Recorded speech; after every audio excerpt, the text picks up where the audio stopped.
Hello everyone and welcome back to another lesson on our CompTIA A Plus course. In today's lesson, we're going hands-on with the heart of every home and small business network. Whether you're setting up wired Ethernet or Wi-Fi, configuring a small office or your home lab, understanding IP addressing and the basics of how devices connect is absolutely essential. In most small home office environments, you'll be working primarily with IPv4 addresses. These are the familiar dotted decimal numbers, like 192.1.1.1. IP addresses can be either public or private. Public IP addresses are routable on the internet, meaning they're globally unique. But in small office or home networks, we don't usually get assigned public IPs for each device. Instead, we use private IP addresses, ranges specifically reserved for internal use, such as 192.168.1.1. To get those internal devices on the internet, the router performs something called Network Address Translation, or NAT, sharing the single public IP across all internal private addresses. Now let's talk about IPv6.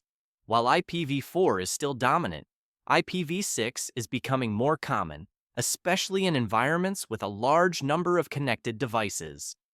IPv6 addresses are much longer, written in hexadecimal and separated by colons.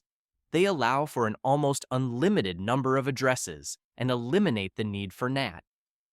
Sometimes, a device on a network may assign itself an address automatically when it can't reach a DHCP server. This is called automatic private IP addressing, and you'll typically see an address starting with 169.254.1.1. Automatic private IP addressing is useful for basic local communication, but without a DHCP lease or static configuration, the device won't have access to the internet. That brings us to the two main methods for assigning IP addresses: static and dynamic. Static IP addressing means you manually configure the IP address, subnet mask, default gateway, and DNS information on the device.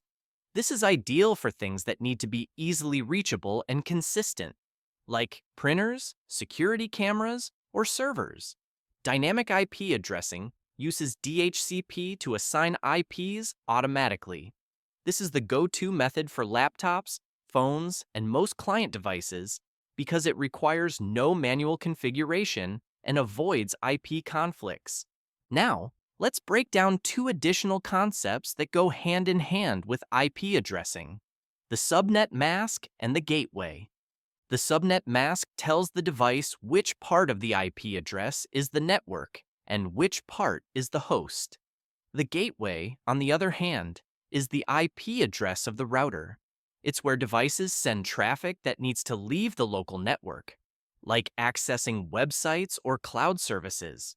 Without a properly configured gateway, devices can talk to each other internally, but won't be able to access anything outside the LAN. So to wrap things up, whether you're configuring a wired or wireless small home office network, your job is to ensure devices are assigned the right IP addresses, whether static or dynamic, using appropriate subnet masks and gateways. Thank you for joining us today, and see you soon.